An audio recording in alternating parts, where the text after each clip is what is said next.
Drama की starting में हम लोग यामी को देखते हैं जो कि अपने बिना ब्लड रिलेटेड अंकल दियान के साथ मेकआउट कर रही होती है क्योंकि उसे किसी ने लव ड्रग दिया हुआ था। और वो अपनी कहानी के बारे में बता रही थी कि इस लाइफ में वो इस तरीके से दियान के साथ मेकआउट करती है। आफ्टर सम मंथ उसे पता चलता है कि वो प्रेग्नेंट है। मजबूरी में दियान को उसके साथ शादी करना पड़ता है। दियान यहाँ पर यामी को अडॉप्ट किया था कुछ साल पहले। यामी की फैमिली का कार एक्सीडेंट में डेथ हो गया था तो उसके रिलेटिव उसे बुली कर रहे थे। तियान कोइंसिडेंटली उससे मिला था और आफ्टर दैट उसने यामी को अडॉप्ट कर लिया था। लेकिन यामी यहाँ पर तियान को पसंद करती थी और तियान को ये चीज़ अच्छा नहीं लगता था कि यामी उसके लिए फीलिंग रखती है। जिस दिन उनकी शादी थी उस दिन उसे पता चलता है कि तियान की गर्लफ्रेंड लिली, जो कि इस बात से बहुत ही सैड थी कि तियान और यामी शादी कर रहे हैं, वो फॉरेन गई हुई थी और वहाँ पर वो किडनैप हो जाती है। उसका सेक्रेटरी आके बताता है कि लिली ने तियान को 98 कॉल किए थे लेकिन तियान यामी के साथ शादी करने में बिजी था, दैट्स व्हाई उसने फ़ोन नहीं उठाया। वो इन सब का ज़िम्मेदार यामी को मानने लगता है और उससे इतना नफ़रत करने लगता है कि जिस रात यामी अपने बेबी को बॉर्न कर रही थी, कुछ कॉम्प्लिकेशंस आते हैं, बट तब भी तियान यामी का सपोर्ट नहीं करता है। उसे हॉस्पिटल नहीं लेकर के जाता है और बेबी बर्थ के समय यामी की मौत हो जाती है। और तभी वहाँ पर यामी के मरने के बाद उसे एक और अपनी ज़िंदगी सुधारने का मौका दिया जाता है और वो रीबर्थ ले लेती है। मैं पहले ही स्पॉइलर दे दे रही हूँ, पर्सनली मुझे इस कहानी की एंडिंग बिल्कुल भी पसंद नहीं आई है। अगर आप मेरे रेगुलर व्यूअर्स हो तब समझ सकते हो कि मैं ये कब बोलती हूँ। चलिए आगे बढ़ते हैं। अब यहाँ पर हम लोग देखते हैं कि यामी उसी दिन रीबर्थ लेकर के आई थी जब तियान इस तरीके से उस लव ड्रग के नशे में था। लेकिन यामी यहाँ पर खुद को कंट्रोल करती है और वो ध्यान को खुद के साथ इंटीमेट होने नहीं देती। वो उसकी गर्लफ्रेंड लिली को कॉल करती है और उसे बुलाती है इस कमरे में। ध्यान यामी को रोकने का कोशिश कर रहा था लेकिन यामी कहती है कि नहीं, कंट्रोल करो, तुम मेरे साथ ऐसा नहीं कर सकते हो। ऐसा कह के वो कमरे से बाहर निकल जाती है। पिछले जन्म में वो ध्यान को प्यार करती थी, दैट्स व्हाई उसने ऐसा किया था। लेकिन इस जन्म में वो दोबारा ऐसी गलती नहीं करने वाली है, वरना सब कुछ वैसे ही रिपीट होगा। जैसे ही वहाँ से बाहर जाती है, लिली यहाँ पर आती है। यामी उसे कहती है कि तियान को डिटॉक्सिफाई करने का ज़रूरत है। लिली उसे कहती है जाओ, अब तुम यहाँ पर क्या आकर के हमारी आवाज़ें सुनोगी। यामी कहते हैं नहीं, मैं इसमें इंटरेस्टेड भी नहीं हूँ। ऐसा करके वो हॉल में नीचे चली जाती है जहाँ पर के लिली तियान के कमरे में जाती है। वो दोनों यहाँ पर मेकआउट करते हैं। अब यामी अपना वाइन पी रही थी और सोच रही होती है कि जो उसका किस्मत था वो उसने लिली पे ट्रांसफ़र कर दिया है। उसने यहाँ पर ध्यान के साथ मेकआउट नहीं किया, दैट्स व्हाई ना तो वो प्रेग्नेंट होगी और ना ही उसे वो दर्द दोबारा झेलना पड़ेगा। लेकिन वो सोचती है कि बस अब बहुत हो गया, उसे अब ध्यान के लाइफ से जाना ही होगा। ये रिश्ता तोड़ने का अब वक़्त आ चुका है। वो अपने एक प्रोफ़ेसर को कॉल करती है और बोलती है कि वो फ़ॉरेन में स्टडी करने के लिए रेडी है। वो प्रोफ़ेसर यामी को कब से यहाँ पर बुला रही थी रिसर्च सेंटर में। यामी अब जाने के लिए तैयार हो गई थी और उसने तियान को इस बारे में फ़िलहाल कुछ भी नहीं बोला था। सब कुछ होने के बाद अगली सुबह वो लोग ब्रेकफ़ास्ट टेबल पर मिलते हैं। यामी चुपचाप कब उसे कहाँ जाना है इस बारे में अपना सोच रही होती है। जब तक तियान और लिली मेकआउट नहीं किए थे, लिली ऑफ़िशियली तियान की गर्लफ्रेंड नहीं थी। ब्रेकफ़ास्ट टेबल पर वो सबको अनाउंस करता है कि लिली उसकी होने वाली फ्यूचर की वाइफ़ है और आज के लिए फ़िलहाल वो उसकी गर्लफ्रेंड है। यामी बिल्कुल नॉर्मल थी, जैसे उसे फ़र्क ही नहीं पड़ता है। लिली यामी से बात करने का कोशिश कर रही थी तो वो उठ के जाने लगती है। लिली एक्टिंग करती है, लगता है कि मैं यामी को पसंद नहीं हूँ, शायद मुझे यहाँ से चले जाना चाहिए। टियान गुस्सा होकर के यामी को साथ में बैठ कर के खाना खाने के लिए बोलता है। यामी कहती है अंकल एंड आंटी, भगवान करे आपकी जोड़ी हमेशा बने रहे।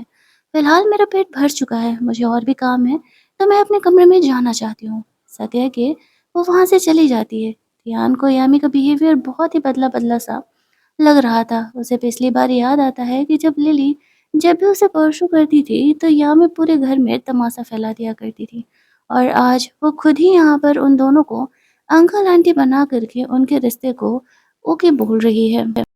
लिली यहाँ पर दियान को कह रही होती है तो हम शादी वादी का प्रिपरेशन करते हैं। दियान यामी को इग्नोर कर देता है। इधर यामी अपने कमरे में अपने सामान का पैकिंग कर रही थी, जो कुछ भी उसके पास था। तभी उसे उसके प्रोफेसर का कॉल आता है। वो कहती है कि मेरा कज़न है, वो तुम्हें स्टूडेंट है, वो तुम्हें वहाँ पर लेने के लिए चले जाएगा, रिसीव करने के लिए। यामी ओके बोल के जैसे ही कॉल कट करती है तभी वहाँ पर कमरे में कियान आ जाता है। यामी को पैकिंग करते हुए देख करके वो पूछने लगता है कि वो किधर जा रही है। यामी उसे कहती है कि अब तुम और लिली शादी करने वाले हो, तो वो भी सोच रही है कि वो कुछ टाइम के लिए फ़ॉरेन चले जाए, ताकि वो अपना माइंड रिलैक्स करे। रेहान उसे कहता है, ओह! तो यानी कि तुम्हें इस बात का बुरा लगा है कि मैं और लिली शादी कर रही हूँ। यामी कहती है, नहीं, मुझे बुरा नहीं लगा, लेकिन मैं यहाँ पर अब रह के फ्रेम नहीं होना चाहती, वरना लिली को भी बुरा लगेगा कि मैं इतनी बड़ी लड़की होकर के भी अनजान, तुम्हारे कोई रिश्ते में नहीं, फिर मैं तुम्हारे साथ ऐसे घर पर कैसे रह सकती हूँ? तुम्हारी शादी होने वाली है। रेहान उसे कहता है, ज़्यादा ओवर ड्रामा नहीं हो रहा है, मुझे पता है कि तुम मुझे पसंद करती हो। जब तुम ग्रेजुएट हुई थी तो तुमने मुझे आकर के किस किया था नशे की हालत में, और तुम्हें लगा था कि शायद मुझे पता नहीं चलेगा। फ्लैशबैक में यामी याद करती है कि हाँ, उसने ऐसा किया तो था, लेकिन अपने सारे काम पर अब उससे रिग्रेट हो रहा होता है। वो दियान को कहती है कि देखो, पहले मैंने जो भी किया उस बात को भूल जाओ। हाँ, एक टाइम पर मैं तुम्हें पसंद करती थी, बट अब मैंने अपनी फीलिंग को कंट्रोल करना सीख लिया। मेरे मन में अब तुम्हारे लिए कोई फीलिंग नहीं है। तो यहाँ पर यामी का लिखा हुआ लव लेटर दिखाता है। उसकी बेइज्जती करने के लिए वह ऐसे लव लेटर को ऊपर उड़ा देता है और कहता है, तुम इस तरीके से मुझे हर बार लव लेटर लिखा करती हो, दोबारा ऐसा कभी मत करना।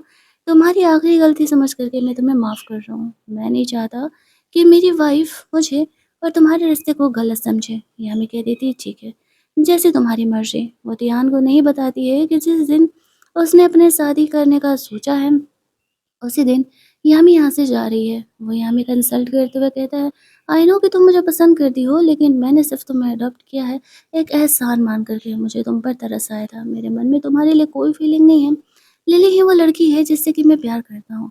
यामी कहती है, हाँ मैं जानती हूँ, मुझे बार बार ये बात बताने का ज़रूरत नहीं है। यान कमरे से बाहर चले जाता है। यामी थोड़ी देर बाद अपने कमरे में वापस आती है तो देखती है कि उसके कमरे के मैट्रेस को हटा दिया गया है। लिली यहाँ पर उसे उस मैट्रेस पर का वीडियो भेजते हुए कहती है कि एक्चुअल में तियान ने मुझे यह मैट्रेस दे दिया है, अब सोचो तुम क्या करोगी।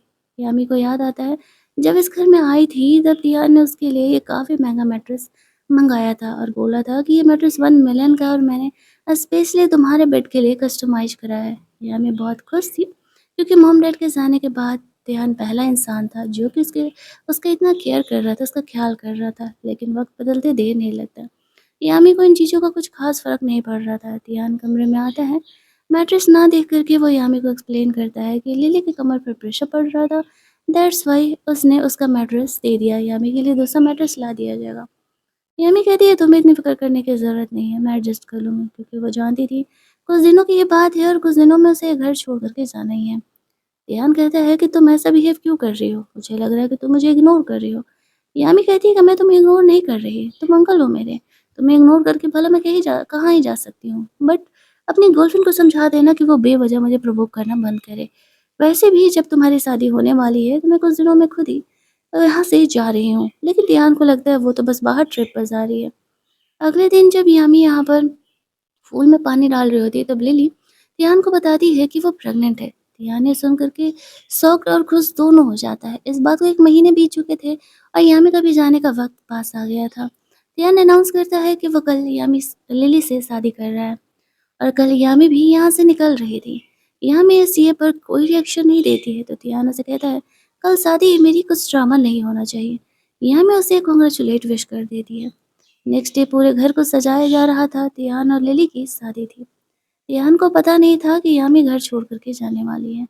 सारी हेल्पर लोग यहाँ पर डेकोरेट कर रही होती है, तभी यामी यहाँ पर आती है और उसे उसके प्रोफेसर का कॉल आता है। वो कहती है कि मेरा स्टूडेंट तुम्हें वहाँ रिसीव करने के लिए चला गया है, एयरपोर्ट से प्लेन लो और यहाँ आ जाओ।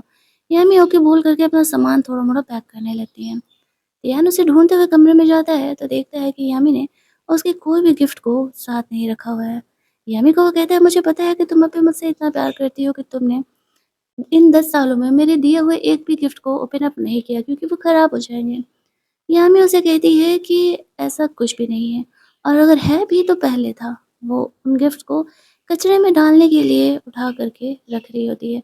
तभी उनमें एक बैंगल था जो कि नीचे गिरने से टूट जाता है। इस बात पर तियान उस पर गुस्सा करते हुए कहता है, ये मेरा पहला गिफ्ट था जो मैंने तुम्हें दिया था। तुम इसे इतनी लापरवाही से कैसे ट्रीट कर सकती हो? यामी सोचती है कि वो पहले इसे एक ट्रेज़र की तरह सँभाल करके रखती थी, एक खज़ाने की तरह, और अब इसके साथ क्या हो रहा है उसे इस बात का फ़र्क ही नहीं है। शायद किसी से मूव ऑन करना ऐसे ही बोलते हैं। इस लड़की पे पर्सनली मुझे इतना गुस्सा आया है बाद में ना कि बस पूछो मत। कोई इतना बेवकूफ़ भला कैसे हो सकता है? खैर, पर्सनल फीलिंग को साइड में रखते हुए यहाँ वापस आते हैं। यामी रेहान से बोल रही होती है, डोंट वरी, मैं तुम्हारी और तुम्हारी वाइफ की लाइफ में नहीं आने वाली हूँ। इन चीज़ों को लेकर के मैं निकल रही हूँ। अब रेहान को लगा था कि वो बस कुछ टाइम के लिए जा रही है, तो बिल्कुल नॉर्मल था और वो ओवर रिएक्ट नहीं करते हैं। बट उसे पता नहीं था कि यामी वहाँ पर उसे हमेशा के लिए छोड़ कर के जा रही है और शायद वो दोबारा उसे कभी मिल भी नहीं पाएगा। उसने किसी को नहीं बताया था कि वो कौन से रिसर्च सेंटर में जा रही है। यामी चुपचाप वहाँ से निकलने लगती है और टियान अपने शादी की तैयारियों में बिजी था। रेडी वेडी होकर के जब वो यामी को ढूंढते हुए आता है तो यामी उसे घर पे नहीं दिखती है। उसे ऐसा लगता है कि शायद वो शादी के वेन्यू पर गई होगी। दूसरी तरफ हम लोग लिली को देखते हैं जो कि अपने चाइल्डहुड स्वीट हर्ट के साथ थी। एक्चुअली में इसका बॉयफ्रेंड था और लिली उसी के बच्चे को लेकर के प्रेग्नेंट थी। वो उससे शादी करने के लिए कहता है तो लिली कहती है, तुम इतनी गरीब हो, तुम्हारे पास पैसे नहीं है, तुम क्या चाहते हो? हमारे बच्चे ऐसे गरीबी में जिए नहीं ना। मैं बस ध्यान से पैसे के लिए ही शादी कर रही हूँ। एक बार पैसे बहुत सारे आ जाए ना तो मैं खुद ही उससे अलग हो जाऊंगी। वो लोग यही बात कर रहे थे कि तभी ध्यान आ जाता है और उस लड़की को अलग होना पड़ता है। तो लिली को लेकर के जाता है। दूसरी तरफ हम लोग यामी को देखते हैं। जब वो फॉरेन पहुंचती है तो वहाँ गू उसे रिसीव करने के लिए आता है। गो एक्शन में उसी प्रोफेसर का एक अच्छा स्टूडेंट था। वो यामी को यहाँ लेने के लिए आता है और वो उसे उसके नए अपार्टमेंट में लेकर के जाता है। शादी का दिन बीत जाता है, उसके बाद के कुछ दिन बीत जाते हैं, फिर भी यहाँ पर यामी कोई ध्यान से कांटेक्ट नहीं करती है। धीरे धीरे वक्त बीत रहे थे। लिली प्रेग्नेंट होते जा रही थी और छोटी छोटी बातों पर वो ध्यान से बड़े बड़े पैसों की डिमांड करने लगती थी। ध्यान को ये बातों का ध्यान नहीं जाता है। उसे ऐसा लगता है कि शायद लिली को ज़रूरत होगा और वो एक दिन यामी को कॉल करता है, लेकिन यामी का फ़ोन नहीं लगता है क्योंकि यामी ने अपना नंबर चेंज कर लिया था। फिर वो दिन भी आता है जहाँ पर कि लिली को बेबी बॉर्न होता है। वो एक लड़का था, यहाँ पर उसे देखने के लिए उसका लवर भी आया हुआ था। दियान को समझ में नहीं आता है कि उससे ज़्यादा तो उसका लवर खुश है। ऐसा लग रहा है जैसे कि ये उसी का बच्चा हो। लेकिन लवर यहाँ पर उसे कुछ भी नहीं कहता। हॉस्पिटल में अंदर जब ये लोग देखने के लिए जाते हैं अपने बेटे को देख करके, दियान बहुत खुश था। लिली उससे बातों बातों में कहती है, मैंने पता किया था कि तुम्हारे घर में कुछ ऐसा रिचुअल है कि जो भी लड़कों को पैदा करता है उनकी बीवियों को अच्छे खासे पैसे दिए जाते हैं, तो तुम मुझे कितने पैसे दे रहे हो? पहले यहाँ पर दियान ने लिली की बातों को मजाक लिया था, लेकिन यहाँ पर इस तरह से जब लिली दोबारा पैसे का डिमांड करती है, तो वो उसे कहता है कि ठीक है, तुम पहले ठीक हो जाओ, पैसों की इतनी क्या ज़रूरत है? इन 9 महीनों में मैंने तुम्हें इतने पैसे दिए हैं, तुम सारे अपने इस फ्रेंड को दे देती हो। लिली बहाने में कहती है कि ये मेरा बेस्ट फ्रेंड है और कंपनी में इसकी ज़रूरत थी, दैट्स वाई इसे मैंने पैसे दे दिए थे। क्या तुम मुझे गलत समझ रहे हो? वो लवर भी कहने लगता है, देखा लिली, मैंने कहा था ना कि इस इंसान के लिए बेबी बॉर्न करने का कोई फ़ायदा नहीं है। ये तो तुम्हारी फीलिंग को समझता ही नहीं है। टियान को बुरा लगने लगता है और वो लिली को वापस से 100 मिलियन दे देता है। लिली का डिमांड ही 100 मिलियन का था। लिली ये देख कर के खुश हो जाती है और वो वापस से अपने बॉयफ्रेंड को कुछ पैसे भी शेयर करने वाली थी। टियान को डाउट होने लगता है लिली के बिहेवियर से। उससे ज़्यादा तो उसका लवर उसके बच्चे में इंटरेस्ट दिखा रहा था हॉस्पिटल में। इस बात को 6 महीने बीत चुके थे और यामी यहाँ पर अपने लाइफ में बहुत अच्छा कर रही थी। वो अपने फील्ड में बहुत ही आगे बढ़ रही होती है और ब्रेन कैंसर के पेशेंट पर वो वर्क कर रही थी। इधर तिहान को जो डाउट था उसे कंफर्म करने के लिए वो डीएनए टेस्ट कराता है। उसे पता चलता है कि लिली उसे चीट कर रही है, वो उसके पैसों के पीछे है। और इतना ही नहीं, यहाँ पर वो तो बच्चा भी उसका नहीं है, उसके चाइल्डहुड लवर का वो बेबी है। इस बात से तिहान को बहुत ही गुस्सा आता है। उसका सेक्रेटरी उसे समझाता है कि यामी उससे कई गुना बेहतर थी। वो एक्चुअल में तिहान से प्यार करती थी, वो उसके पैसों के पीछे नहीं थी। तिहान को इस बात का एहसास होता है कि उसने यामी जैसी लड़की को खो करके गलती किया है। वो उससे इतना प्यार करती थी, लेकिन उसने लिली जैसी लड़की के लिए उसे इतना हर्ट किया।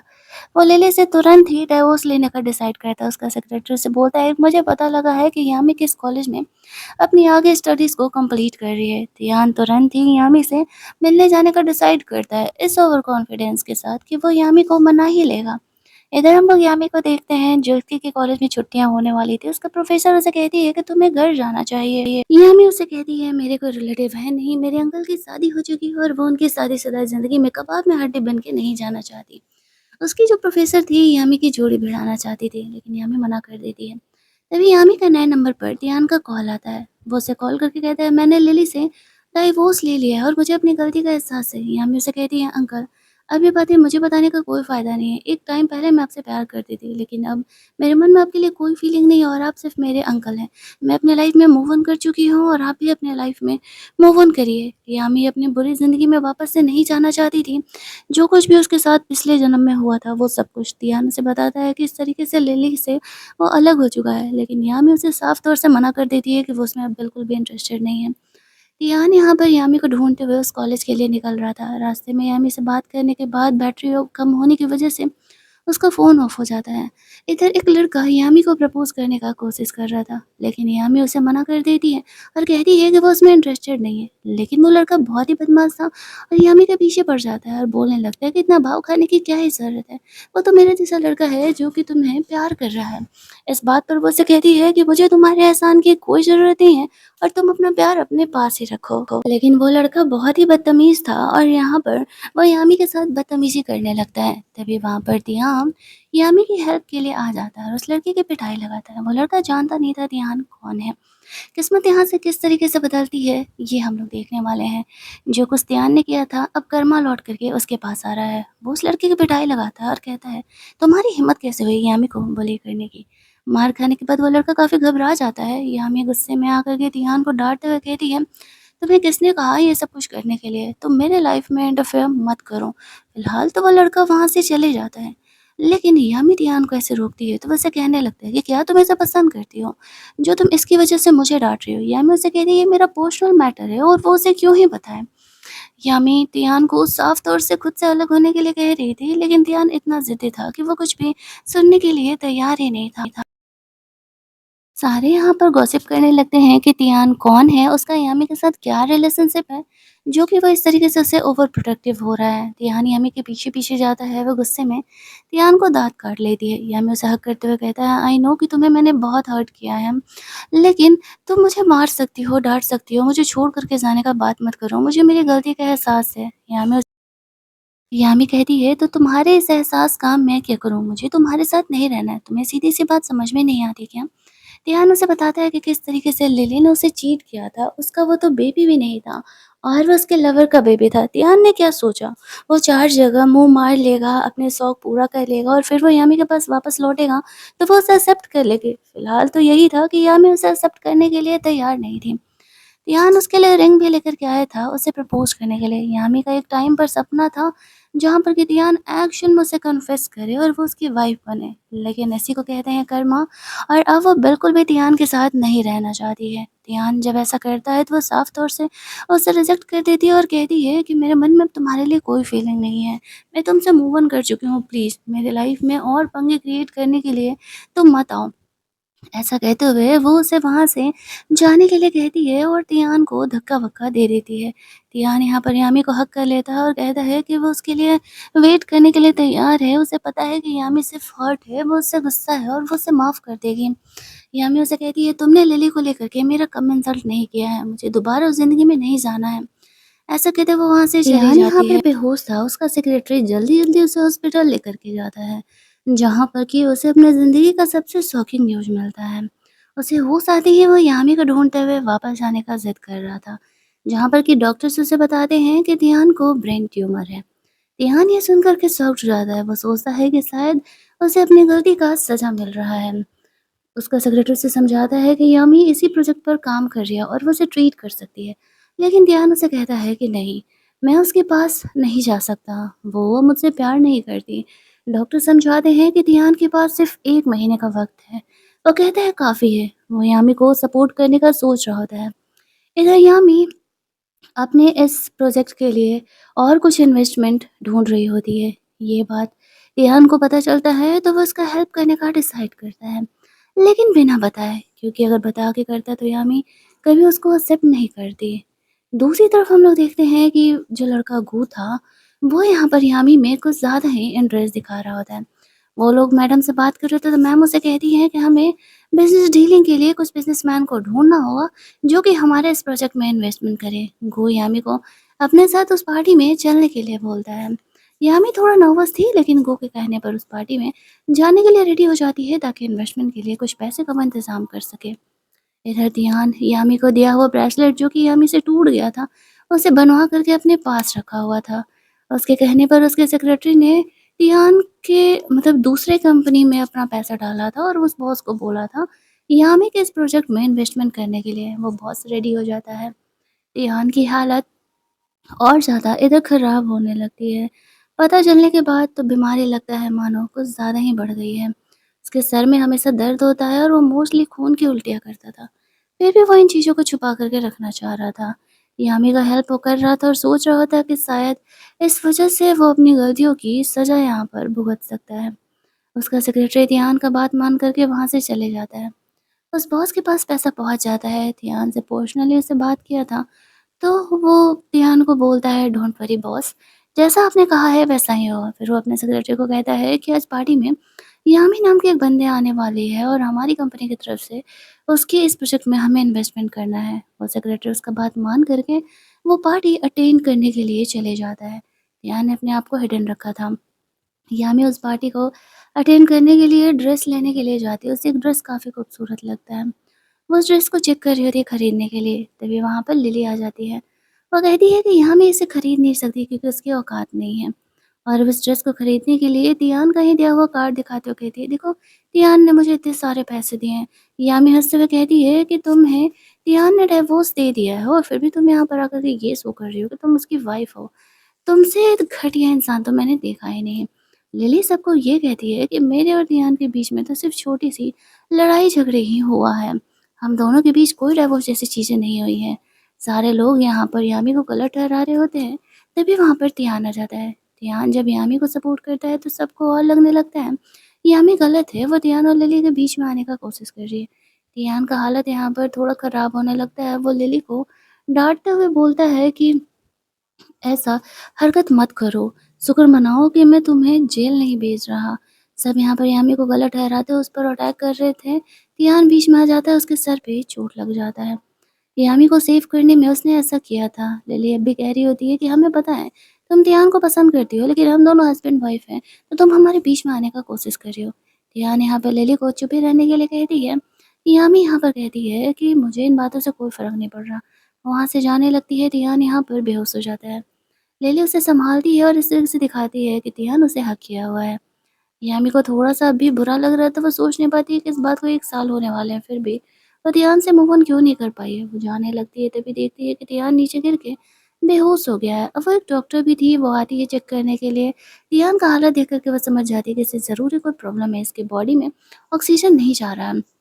वो एम्बुलेंस को कॉल करने के लिए फ़ोन करती है, लेकिन तभी लिली उसका फ़ोन छीन लेती है और कहती है, मुझे पता है कि तुम तियान के साथ हॉस्पिटल में अकेले रहना चाहती हो, दैट्स व्हाई तुम ऐसा कर रही हो। यह हमें उसकी बात पर गुस्सा करते हुए कहती है कि तुम पागल हो, अगर तुमने एम्बुलेंस को कॉल नहीं किया तो वह 1 मिनट में खून की उल्टियाँ करने लगेगा। लेकिन लिली यहाँ पर उसकी बातों का ट्रस्ट नहीं करती है और कहती है कि बकवास बंद करो और जाओ यहाँ से, तियान ने तुम्हें घर से निकाल दिया था ना।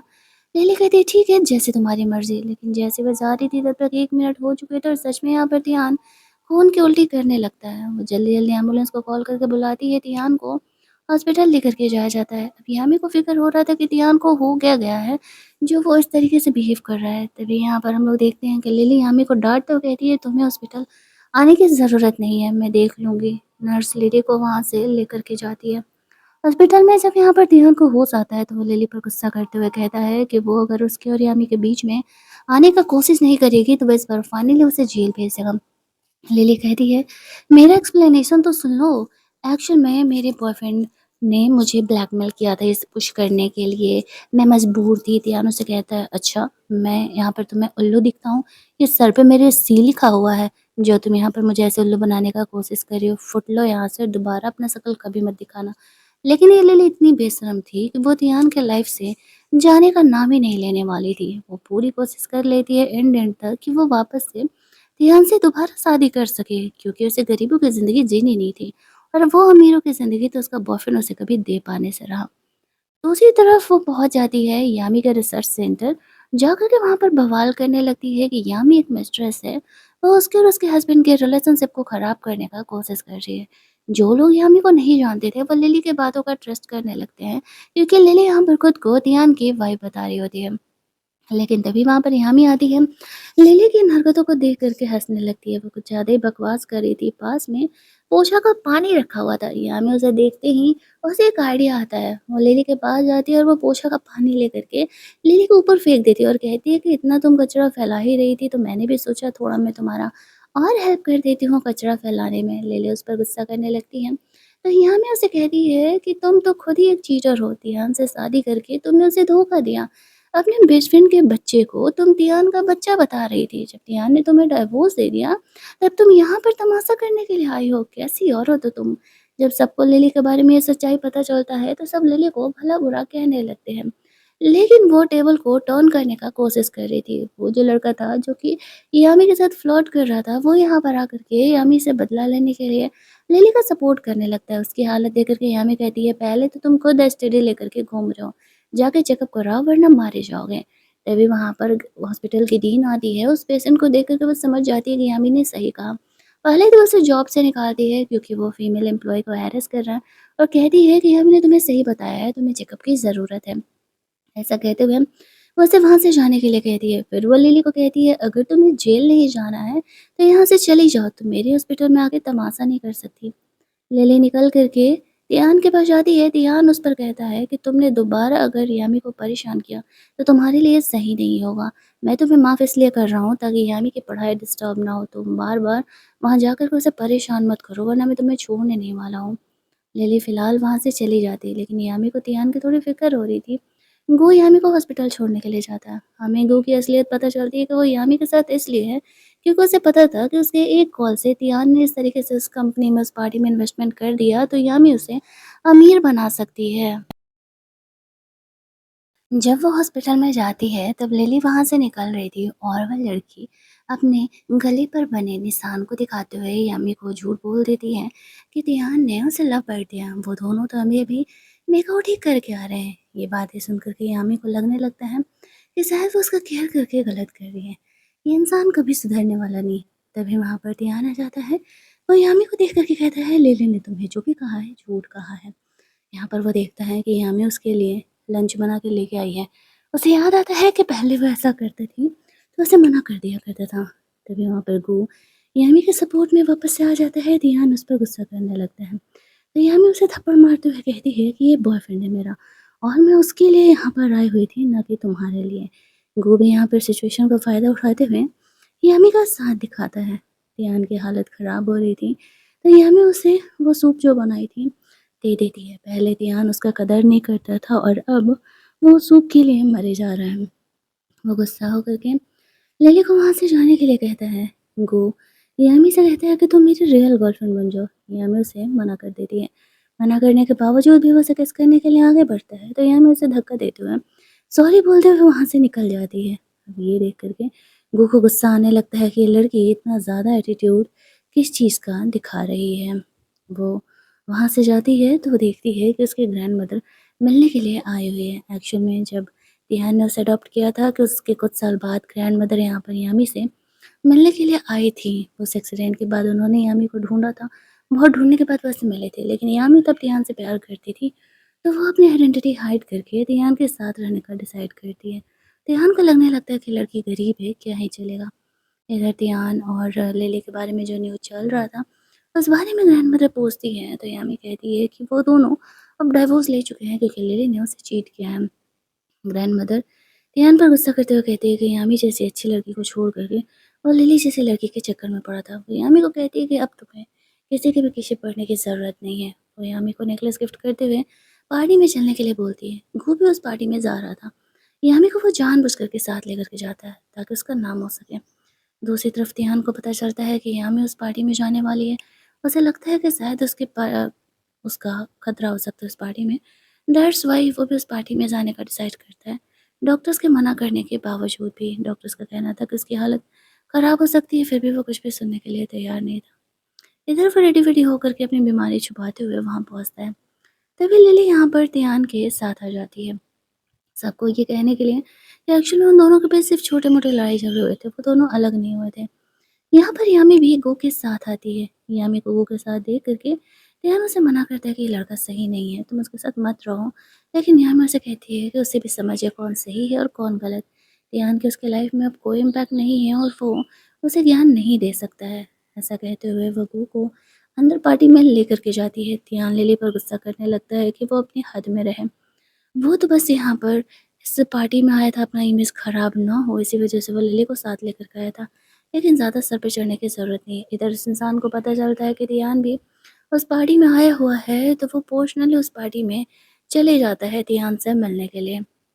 दूसरी तरफ यामी वहाँ पर पार्टी एंजॉय कर रही होती है, तो लिली उसे परेशान करने के लिए आ जाती है, शो ऑफ करने के लिए कि वो दोनों अब भी एक हैं। यामी खींच कर उसे थप्पड़ मार देती है और कहती है, तो ये ज्ञान तुम मुझे आकर के क्यों ही दे रही हो? जा कर के अपने हस्बैंड के पास रहो। ईयान ये देखता है तो वो यहाँ पर आ जाए तो लिली को डांट लगाता है कि तमाशा मत करो, वरना पार्टी से निकलवाने में मुझे ज़्यादा देर नहीं लगेगा। तभी हम लोग देखते हैं कि जो उस इंसान का सेक्रेटरी था वो गू के कहने पर झूठ बोलता है कि एक्चुअल में गू के कहने पर यामी किस प्रोजेक्ट में इतना इन्वेस्टमेंट लगा। अब यामी तो खुश होने लगती है कि चलो गू किसी काम तो आ रहा है। वो उस प्रोजेक्ट को पूरा करना चाहती थी ताकि ब्रेन कैंसर के लोगों का हेल्प कर सके। दूसरी तरफ हम लोग देखते हैं कि तियान यहाँ पर उस बंदे से बात करने के लिए जाता है। वो लोग तियान को पहचानते नहीं थे, इसलिए भाव नहीं दे रहे होते। गो यहाँ पर अपना इमेज बना रहा था ताकि यहाँ पर इस तरीके से यामी उसकी गर्लफ्रेंड बनने के लिए हाँ कह दे और उससे फ़ायदा हो जाए। यामी यहाँ पर तियान को डांटते हुए कहती है कि वो जब भी उसके काम से आता है वो हमेशा ही क्यों ही उसे परेशान करने के लिए आता है।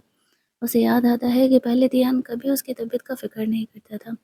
तियान को भी अपनी गलती का एहसास होता है कि शायद उसने कुछ ज़्यादा ही यामी के साथ बुरा कर दिया था। जब से उसने उसे कन्फेस किया था, जब भी यामी को उसकी ज़रूरत होती थी वो कभी भी उसके साथ नहीं होता था।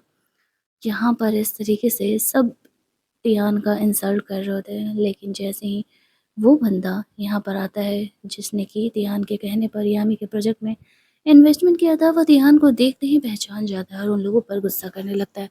उन्हें पता भी नहीं है वो लोग किससे पंगे ले रहे हैं। वो ध्यान से माफ़ी मांगने लगता है और कहने लगता है कि आई एम सॉरी, एक्चुअली में ये मेरे कज़न लोगों को पता नहीं था क्या चल रहा है। हालाँकि कू का पोल यहाँ पर नहीं खुलता है कि उसने इस कंपनी में इन्वेस्टमेंट नहीं करा है और यामी यही समझ रही थी, इसीलिए वो कू का सपोर्ट भी कर रही होती है। फिलहाल इस मैटर को जैसे-तैसे सँभाला जाता है।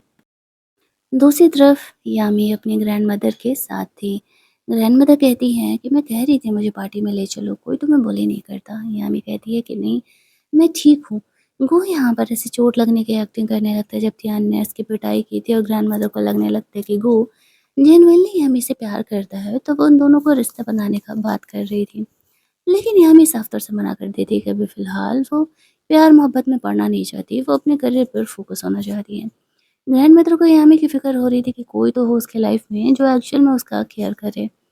इधर वो गू को अच्छा इंसान समझ कर के उसका केयर कर रही थी, लेकिन वो बार-बार उसके करीब जाने का कोशिश करता, उसे कन्फेस करता और यामी हर बार उसे रिजेक्ट कर देती।